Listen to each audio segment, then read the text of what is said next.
Shalom. Um, y'all, you could, as you could tell, the title of this is another segment of prophecy is happening right now. This is the fourth segment. This is part four, and this is about the end time prophecies. You know, and I'm gonna start this off by quoting Romans 15:1, and it says, "We then that are strong ought to bear the infirmities of the weak, and not to please ourselves." So basically, we must teach everybody who is weak in the word of the Most High this truth, and not to sit back and be happy about the fact that we know the truth, but don't teach it to our people, you know, so that they may be saved. Our job is to teach it. And I'm going to continue and say, let every one of us please his neighbor for his good to edification. So it is our job to edify our brothers and sisters, which is our neighbor, in this truth. And so I'm going to continue. And it said, "For even Yahweh Shai pleased not himself, but as it is written, the reproaches of them that reproached thee fell on me." So even and when he did that, he all he did was fulfill prophecy from the Old Testament when it says that the reproaches of them that reproached thee fell on me. So even the Messiah taught those weak in the word and brought them to the truth. The job fell on him and the fallen angels, which are the apostles. And they still do this deed even today. These are the prophets of old, which walk the earth, even as we speak right now. You know, the scriptures say that there are no new things under the sun. You know, and the scriptures also say, "Is there anything that may be said? See, this is new. It has been already of old times, which were before us."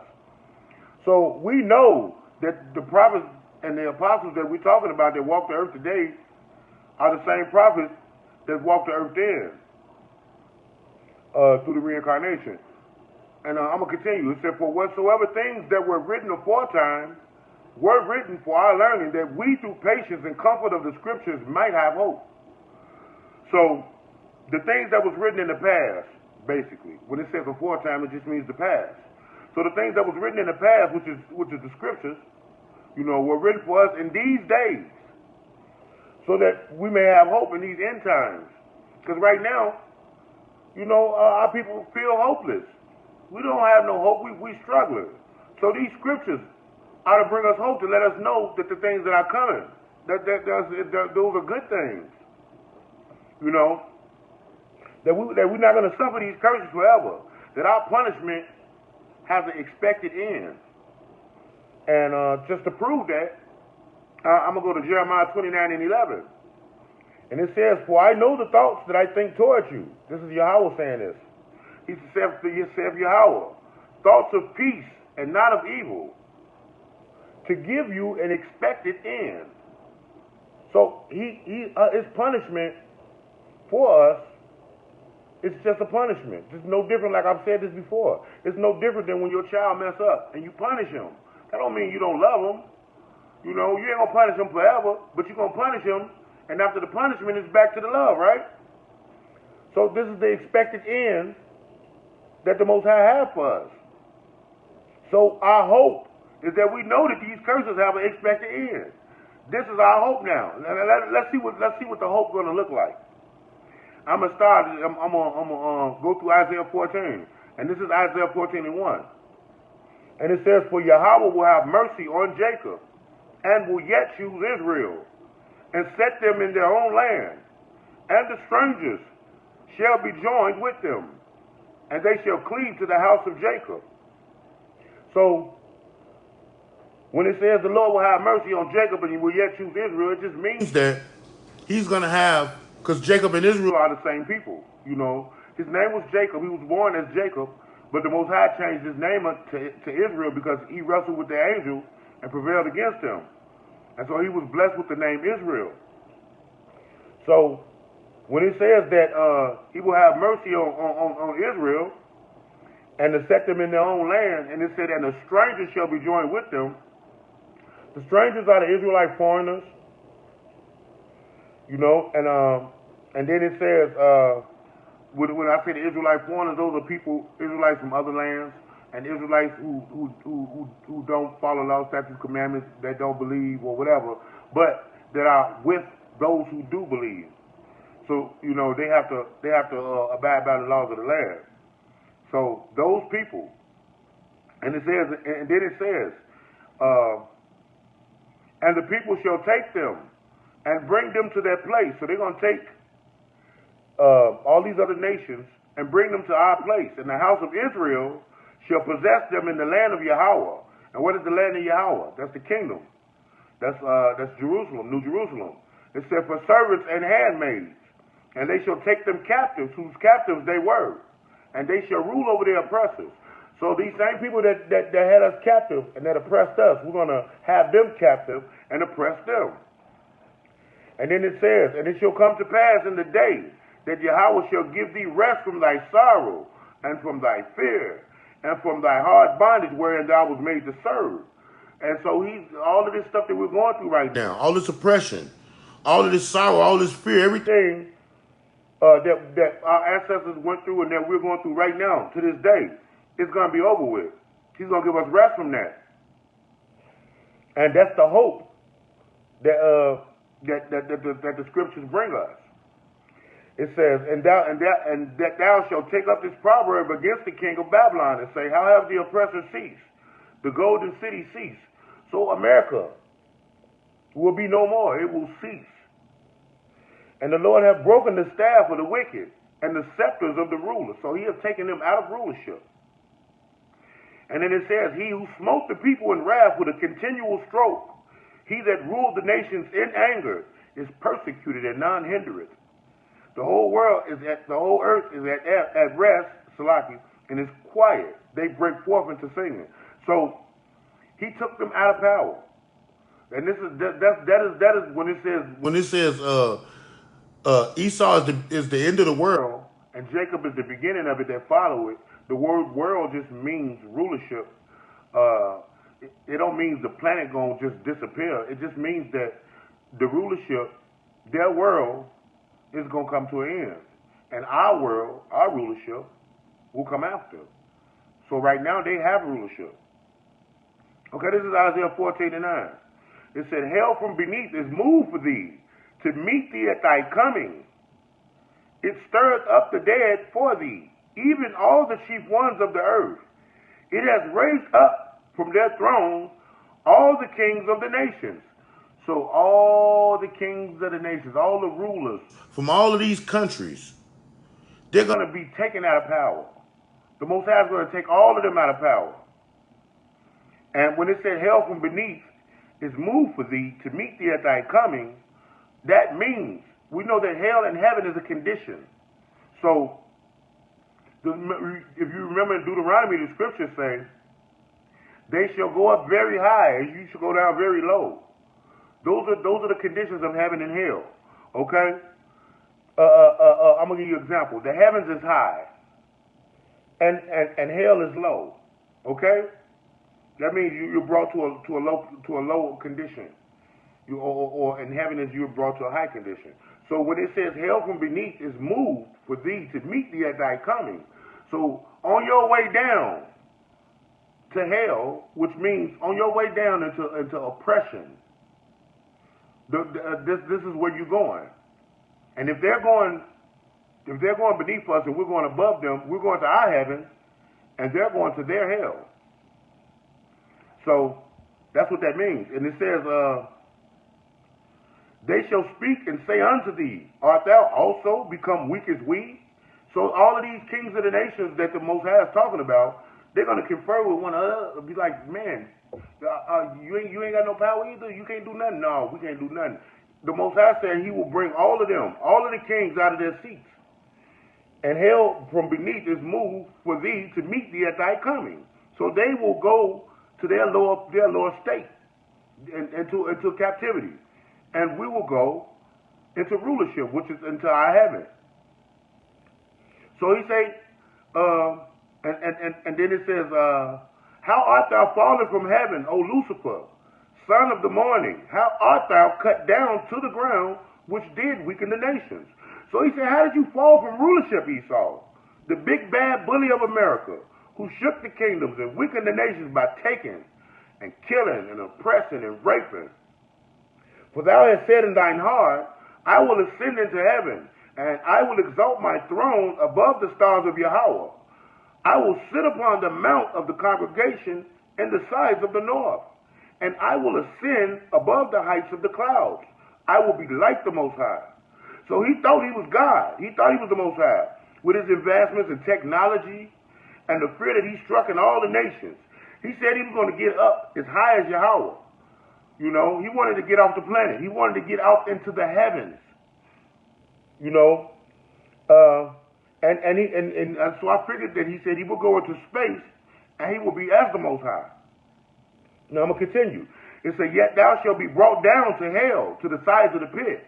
So they're going into captivity. They that see thee shall narrowly look upon thee and consider thee, saying, is this the man? Now, that's the key word. It said the man. So, but before it said, oh, Lucifer, son of the morning. You know, so Lucifer is a man. And I'm going to go back to it. It says, how art thou fallen from heaven, O Lucifer, son of the morning? How art thou cut down to the ground, which did weaken the nations? So Lucifer is a man or men. This is why we call them the devils, because they are a group of people. They are a race of people. It isn't one person. It isn't a devil with a pitchfork with steam coming off his back and he's all red, and it's none of that. Okay? And so he said, it said, they shall see thee and narrowly look upon thee and consider thee, saying, is this the man that made the earth to tremble? Now, what group of people made the earth to tremble? It only happened one time two times in history. And that was when America bombed Nagasaki and Hiroshima with atomic bombs. This is when they made the earth to tremble. This is when they shook the nations and all of that. So it says, he says, the man that made the earth to tremble, that did shake kingdoms, that made the world as a wilderness. And what happened when he dropped those bombs on Nagasaki and Hiroshima? That was like a wilderness. They couldn't grow nothing. All that radiation, you know. And then on top of that, it has a double meaning to it, because Esau, what he do is he's raping the natural resources of this planet just because he has the power to do so. He's taking everything. And that's why we got all this GMO stuff now, because he used up the planet. And then it says, let me get back to where I was. And then it says, that made the world as a wilderness and destroyed the cities thereof, that opened not the house of his prisoners. All the kings of the nation, even all of them, lie in glory, everyone in his own house. So they're going to look at Esau wounded and defeated and say, wait a minute, is this the man that spooked every nation, dropped atomic bombs? Is this the same people who made the world a wilderness through war and raping every natural resource he saw just because he had the power to do so? Is this the man who locked up and persecuted every Israelite that he could? Yeah. So the devil is a man, and the scriptures bear witness to that right now. This is prophecy. This is Isaiah 14:21. He says, prepare slaughter for his children, for the iniquities of their fathers, that they do not rise, nor possess the land, nor fill the face of the world with cities. So he said, prepare slaughter for the tabernacles of Edom, for everything that their ancestors did, which they benefit from right now today, and they continue to enforce against us. And this is verse 22. It says, for I will rise up against them, saith Yahweh of hosts, and cut off from Babylon. So he's going to cut off from America the name and the remnant and son and nephew, saith the Lord. So they're going to all be taken out of power. He said, I will also make it a possession for the bittern and pools of water, and I will sweep it with the besom of destruction, said Yahweh of hosts. So he's going to destroy man, woman, and child of the tabernacles of Edom. Okay? And I'm going to go on into verse 24. And it said, the Lord of hosts hath sworn, saying, surely as I have thought, so it shall come to pass. And as I have purposed, so shall it stand. that I will break the Assyrian in my land, and upon my mountains tread him underfoot. So he's going to break the tabernacles of Edom. Then shall his yoke depart from off them, and his burden depart from off their shoulders. Now this is the purpose that is purposed upon the whole earth. And this is the hand that is stretched out upon all the nations.